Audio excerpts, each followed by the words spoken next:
My name is Victoria.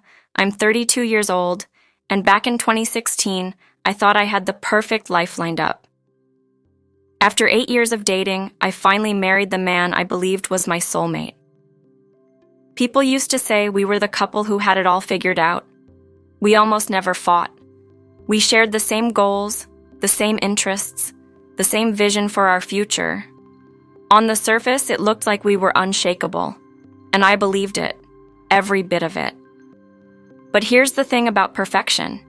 It's often just a mask. And behind that mask, the cracks were already there, waiting for the right moment to split wide open. He had quirks I brushed off as harmless.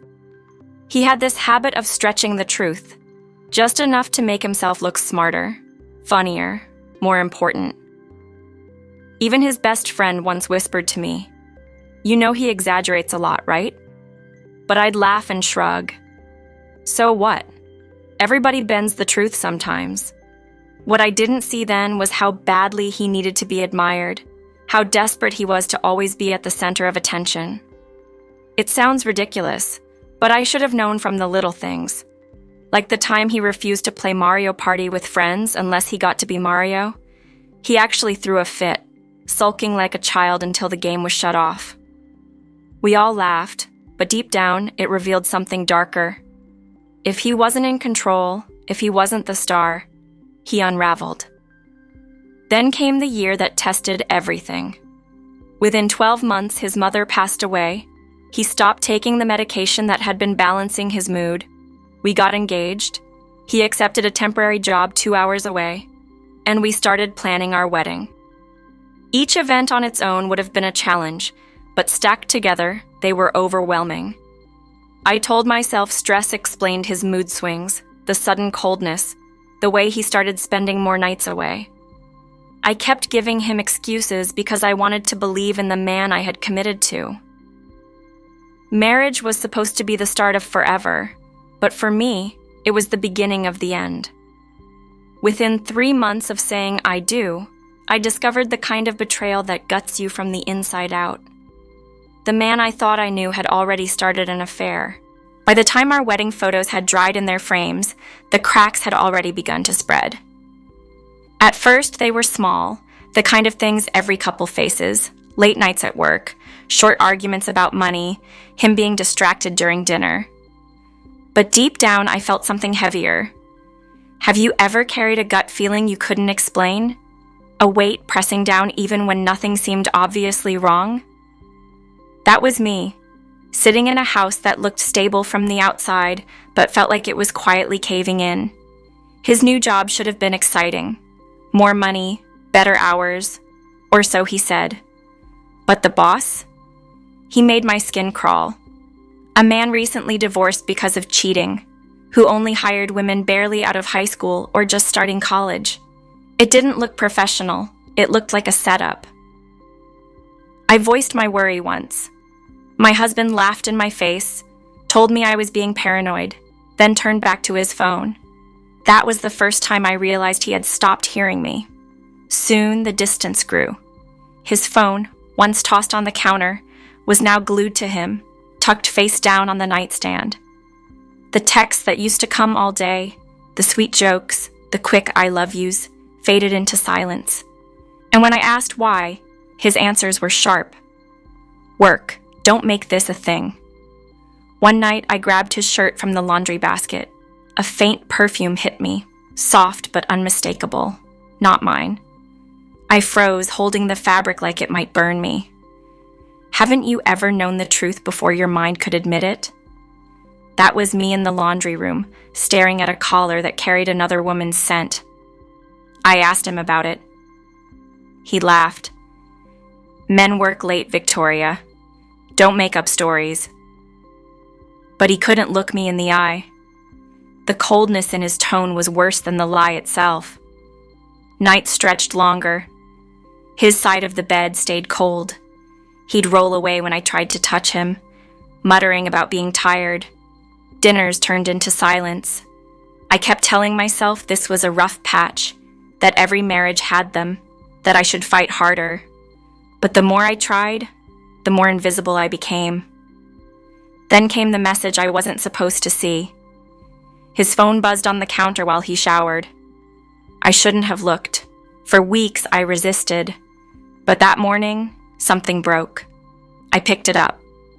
One swipe and my world split in half. It wasn't just a text, it was a photo.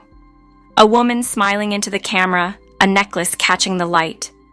Beneath it, his words, "You're stunning.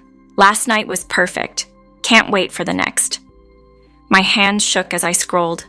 More messages, more confessions, promises of love that were supposed to be mine.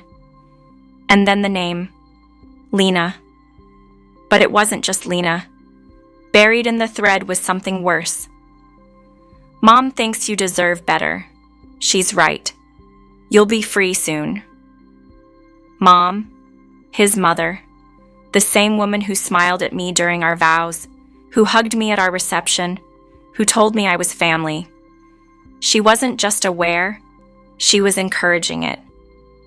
I sat there in silence, the phone heavy in my hand, the sound of the shower masking the sound of my heart breaking.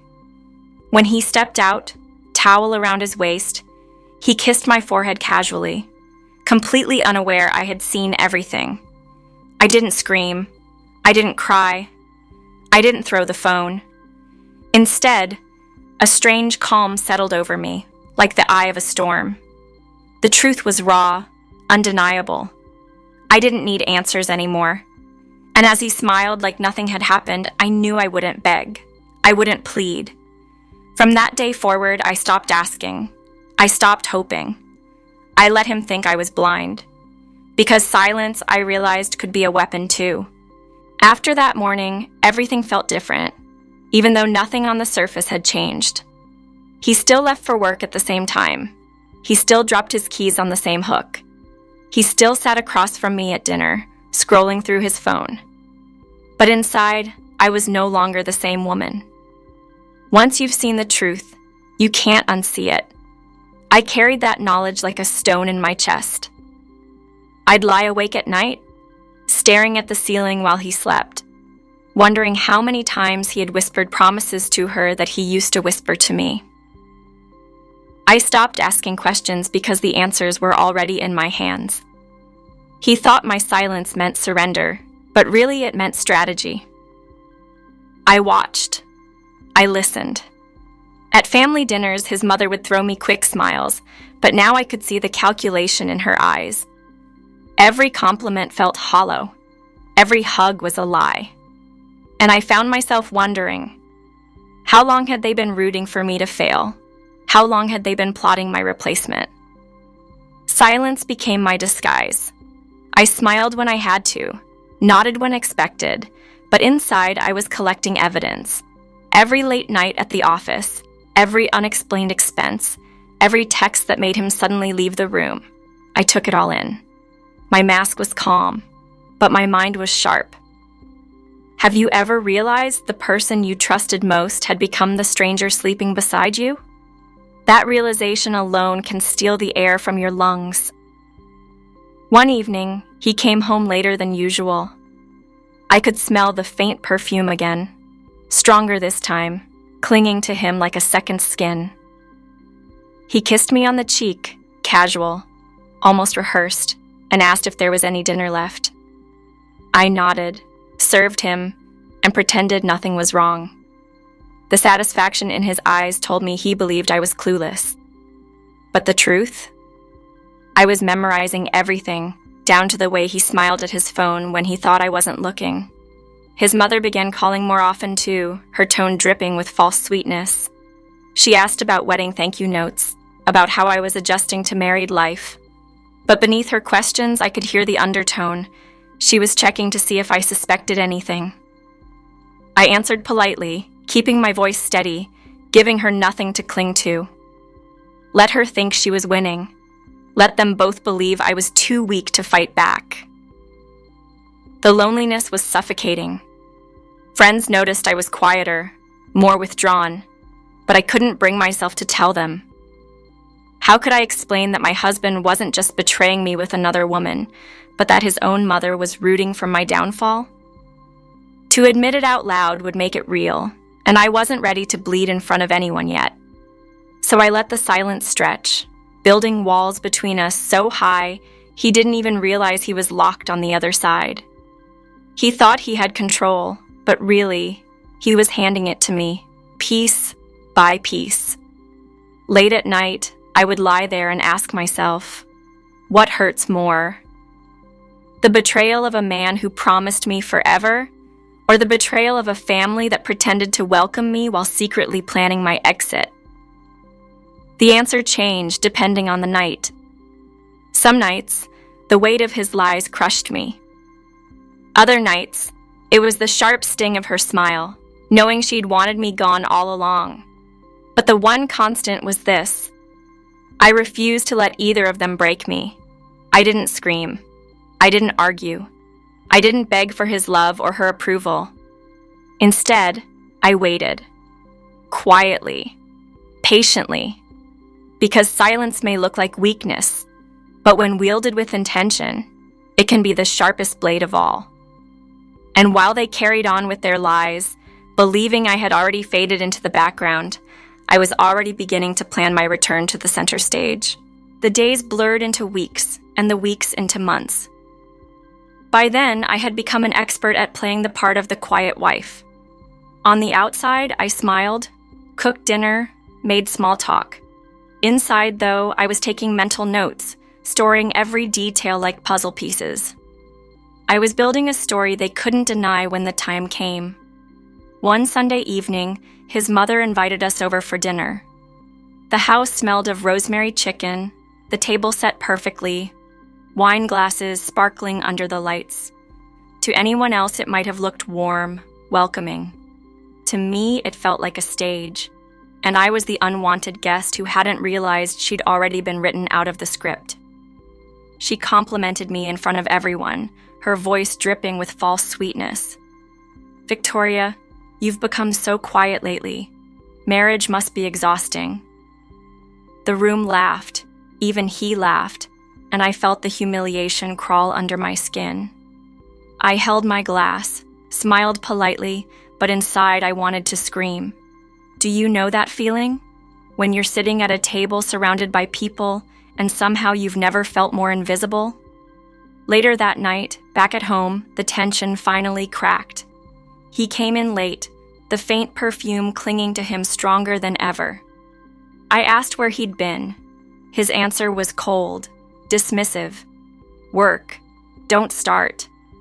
I stared at him, studying the man I thought I knew, the man who had once promised me forever. My chest tightened, my throat burned, but I didn't cry. Instead, I said quietly, "I know." He froze, his eyes narrowing. "Know what?" I held his gaze, steady, unwavering. "I know about her, and I know your mother approves." The silence that followed was deafening. His face shifted from shock to anger, then to something darker, fear. He tried to laugh it off, told me I was imagining things. But his eyes betrayed him. He couldn't look at me, couldn't find the courage to deny it fully. In that moment, I saw him clearly. Not the strong, confident man he pretended to be, but a coward hiding behind lies. I thought confrontation might bring some release, some kind of closure. It didn't. If anything, it made the distance between us wider. After that night, he stopped pretending altogether. Late nights became the norm. Whole weekends disappeared. His phone was glued to him, his tone sharper, his patience gone. The marriage was no longer a partnership. It was a cage, and he believed I was the one locked inside. But what he didn't realize was that I had already slipped out of the bars. I wasn't trapped anymore. I was watching, learning, and planning. The loneliness was brutal. I'd lie in bed listening to the clock tick, every second reminding me of the life I thought I had built and the ashes I was left with. Friends asked questions I couldn't answer. Family offered sympathy I couldn't accept. Because how could I admit that my husband was cheating with a woman named Lena, And his mother, the woman who should have been my ally, was the one cheering him on. There are betrayals you can forgive. And then there are betrayals that rewrite who you are.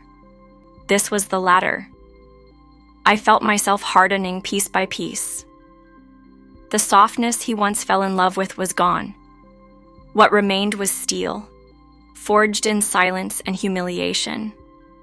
One night, I stood in the bathroom, staring at my reflection. My eyes looked hollow, tired, older than they should at 32. But behind that emptiness, there was fire. A question formed in my mind, one that changed everything. Why should I let them destroy me in secret when I could destroy them in the open? It was then that I knew my silence had served its purpose. I had gathered enough. I had endured enough. And if he thought I would fade into the background forever, he was about to learn that the quietest woman in the room can make the loudest noise when the moment is right. The night I made that decision, I slept better than I had in months. Not because the pain had faded, it hadn't, but because pain had finally found a purpose. For so long, silence had been my shield. Now it was becoming my weapon. Every morning I woke before him. While he showered, I studied his phone bills, receipts left in his pockets, fragments of conversations he carelessly left behind. I wasn't snooping, I was gathering evidence. Every lie he spoke became another thread in the net I was weaving. At first, my hands trembled as I scrolled through the screenshots I collected, but soon a strange calmness took over. With every detail I documented, dates, places, texts, I felt my strength return. Betrayal was their game, but exposure would be mine. The cruelest twist? His mother knew everything. She invited Lena into her home, whispered encouragements behind my back. I once overheard her on the phone saying, "Matthew deserves happiness. Victoria's just too cold." Happiness, I thought bitterly. Is happiness built on lies and stolen moments? The loneliness was suffocating, but I didn't show it. Outwardly, I played the perfect wife. Polite smiles, dinner on the table, small talk about his day. Inside, though, I was memorizing every careless word. It was astonishing how freely people talk when they believe you're invisible. And they believed I was. The turning point came at another family dinner. The table gleamed with polished silverware, crystal glasses catching the chandelier's glow. Lena was there, bold as ever, her hand brushing against his under the table when they thought no one noticed. His mother watched approvingly, as if my humiliation was entertainment. I smiled. I nodded. I excused myself to the kitchen, my phone in my hand, and while they laughed in the dining room, I recorded the sound of their voices, his, hers, even his mother's. I captured Lena saying, "No one will ever know." The irony almost made me laugh. When I returned, they carried on as though nothing had happened. But something had changed. Because I knew then what my revenge would look like. Not screaming matches in private, not petty arguments no one remembered. No, I would make the truth impossible to ignore.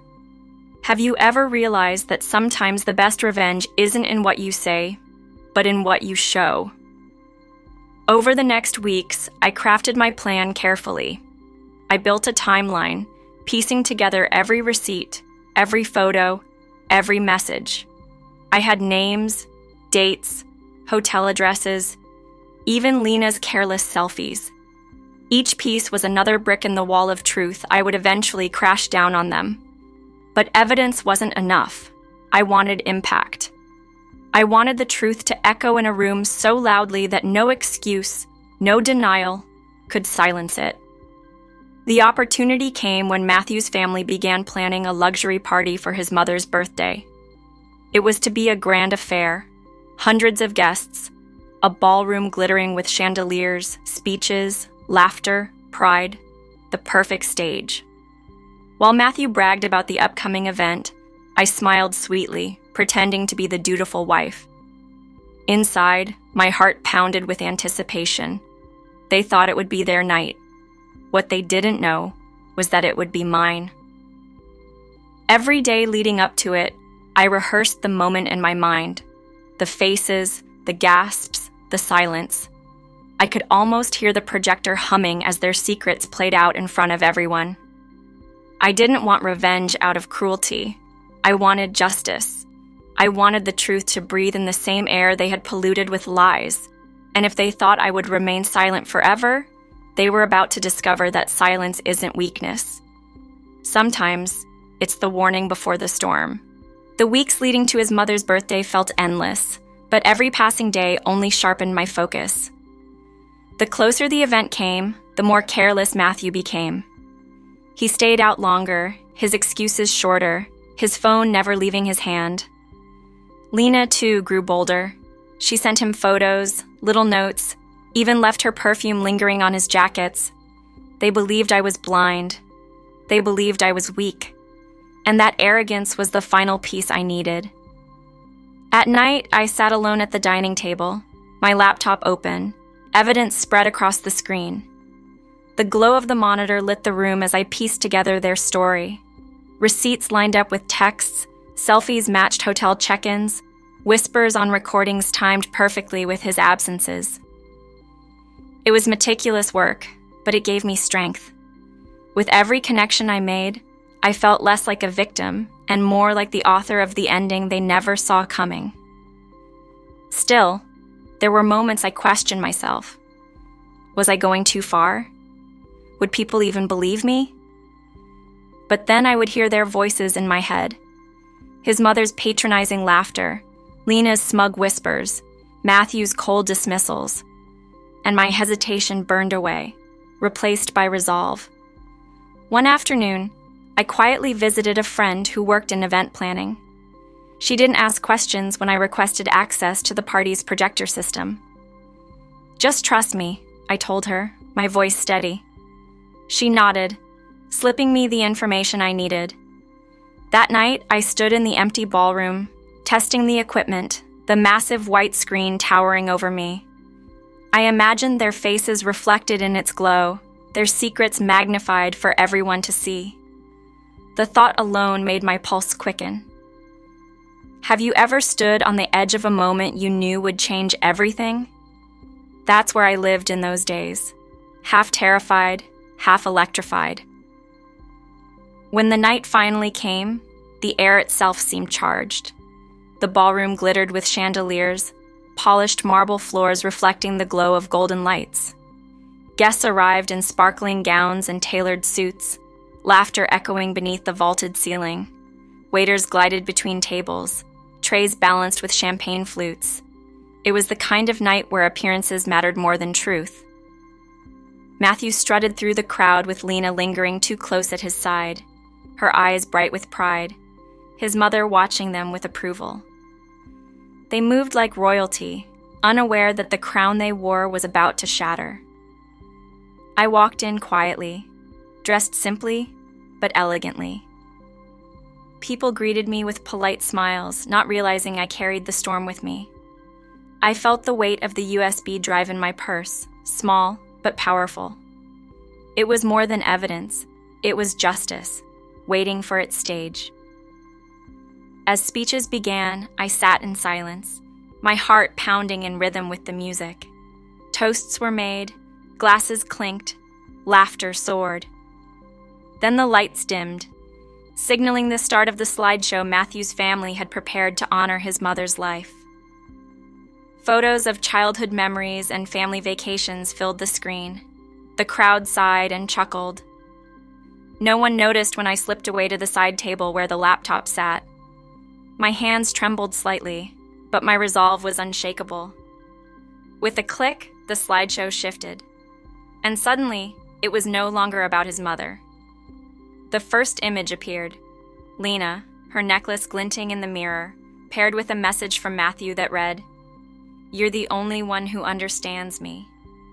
The room went still. Gasps rippled through the air. I returned to my seat, calm, composed, as whispers erupted all around. Matthew's laughter died on his lips. Lena's smile faltered. His mother's proud expression froze into horror. The storm had begun. The moment that first image appeared, the air in the ballroom shifted. You could almost hear it. The collective gasp, the whispering that spread like wildfire. Dozens of eyes darted from the screen to Matthew, from Lena to his mother, and back again. Their polished evening, their perfect facade, had cracked wide open.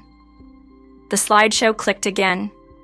This time, a hotel receipt filled the massive screen, Lena's signature scrawled at the bottom. A hush fell, broken only by the sound of Matthew's glass shattering against the marble floor. His hand trembled, his face pale, sweat forming along his hairline. "Turn it off," he muttered under his breath. But the projector hummed on, indifferent. The next slide appeared, a text message glowing in black and white. "Last night was perfect. Can't wait for the next." It was his name at the bottom, no mistaking it. The room gasped again. Somewhere in the back, a voice muttered, "Oh my God." Another whispered, "Is this real?" Lena stumbled forward, her veil brushing against the floor. She grabbed Matthew's arm, her voice desperate. "It's not what it looks like," she stammered. This is... She froze as the next image filled the wall. Her reflection in a hotel mirror, Matthew's arms wrapped tightly around her. The silence was brutal, suffocating. And then Matthew snapped. "How long?" His voice cracked like a whip, raw and furious. He yanked his arm away, his chest heaving. "How long, Lena?" Her lips trembled. Tears streaked her flawless makeup, her mascara bleeding black down her cheeks. "Please, you have to believe me," she begged. "It was a mistake. I love you." But her words were drowned out by the next slide. Emails between her and Matthew, planning weekends together, laughing about keeping me in the dark. The ballroom erupted. Guests shifted in their seats, some gasping, others whispering furiously. His mother buried her face in her hands, her once proud smile now twisted in horror. Matthew's family exchanged furious looks, cousins pointing at Lena, friends whispering about betrayal and shame. Daniel, Lena's so-called confidant, stormed forward, red with fury. "This is fake," he shouted, his voice booming. "Someone doctored this." He lunged toward the projector, but too many eyes had already seen the truth. His protests were useless against what glowed larger than life on the wall. And then, as if the universe wanted to twist the knife, the final slides played. A timeline appeared, dates, receipts, photos, all arranged meticulously. It wasn't just random evidence. It was a story, undeniable and complete. The whispers grew into a storm. Cameras flashed, phones recorded. This wasn't just humiliation within these walls. It was spilling into the world outside. Matthew backed away from Lena, his face twisted with disgust. His hand went to his ring, and with a sharp motion, he ripped it off and threw it across the room. It clinked against the marble and rolled into silence. "We're done," he spat, his voice breaking. Lena collapsed, sobbing, her white gown pooling around her like a fallen crown. Daniel turned his rage on me then. His eyes locked on mine, blazing. "You wanted to humiliate me?" His words dripped with venom, but I didn't flinch. I rose slowly from my chair, calm as the storm raged around me. "I didn't humiliate you," I said softly, my voice carrying across the hall. "You did that yourself." For a moment, the room froze. My words hung in the air, heavier than the silence that followed. And in that stillness, I felt something inside me shift. Not fear, not grief. Power. The stage was no longer theirs. It was mine.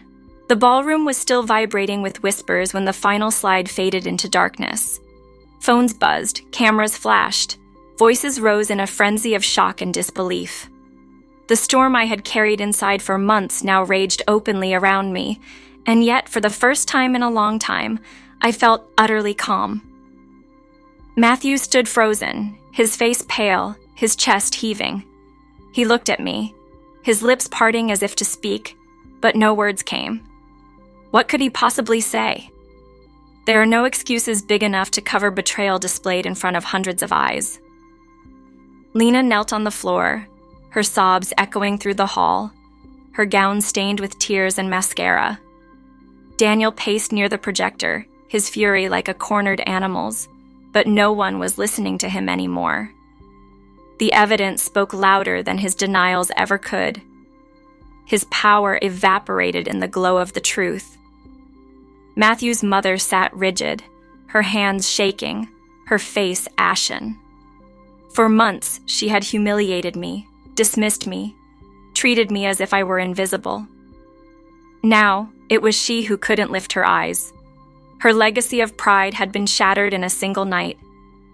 I stood, smoothing my dress as I rose. The movement drew attention, pulling the room's chaos back into silence. Every eye turned toward me, the woman they had underestimated, the wife they had erased. I let the silence linger, let the weight of the moment press down until even their breaths seemed too loud. Then I spoke, my voice steady, clear. This was never about revenge. This was about truth. You built your lies on my silence, thinking it made me weak. But silence doesn't mean surrender. Sometimes it's just the warning before the storm. No one moved. No one dared interrupt. I felt the power in that stillness, and it filled me like oxygen. I reached into my purse, pulled out the final envelope, and placed it on the nearest table.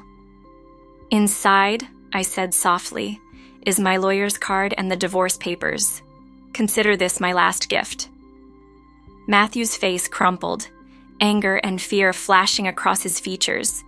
He stepped toward me, but I raised a hand, stopping him mid-stride.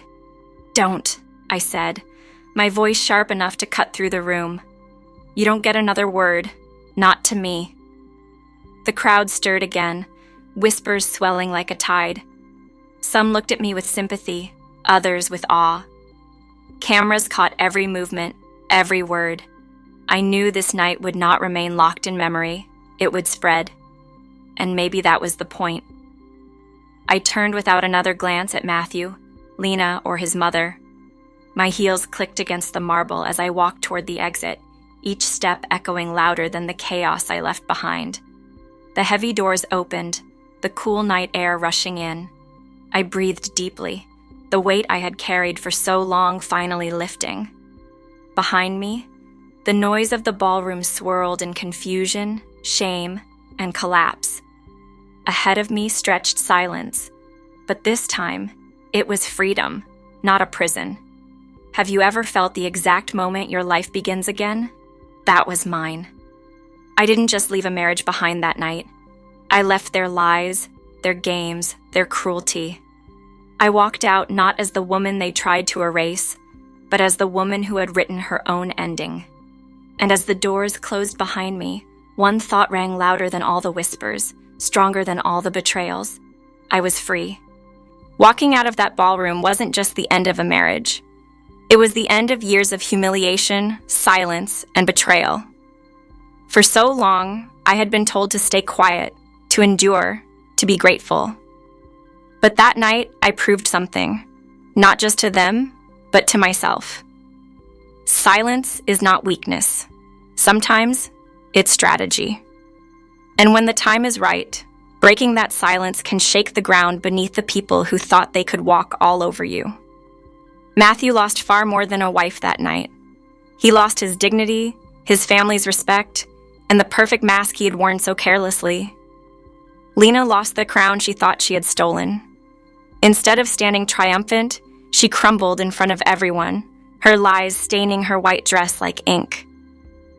And his mother, the woman who believed erasing me would be easy, learned that the woman she dismissed was the one who delivered the truth in the loudest way possible. But me? I gained something priceless: freedom, strength, a new beginning. When those doors closed behind me, I didn't carry their shame, their lies, or their betrayal. I carried only myself, lighter, stronger, and ready to build a life no longer defined by their shadows. Have you ever been through something like this? Have you ever been betrayed so deeply that you felt erased, only to realize later that betrayal wasn't the end, but the spark of your rebirth? If you have, then you know the power of reclaiming your own story. This wasn't just revenge, it was justice. It was proof that no matter how invisible someone tries to make you, the truth has a way of finding the light. And sometimes, the loudest storm comes from the person everyone thought had nothing left to say. If my story resonated with you, if you've ever felt the sting of betrayal and the rush of standing tall again, then stay with me. There are more stories like this, more voices that refuse to stay silenced, more women and men who turned heartbreak into fire. You're not alone in your pain, and you're not alone in your strength. So, if you want to hear more stories of betrayal, justice, and ultimate revenge, don't forget to subscribe to Revenge Inside. Like this video if you felt the weight of her strength. Comment below if you've ever been in a situation where silence became your weapon. And share this story, because you never know who needs to hear that they're stronger than the lies around them. Tonight, the chapter of betrayal closed. But for me, and maybe for you too, the story of freedom has just begun.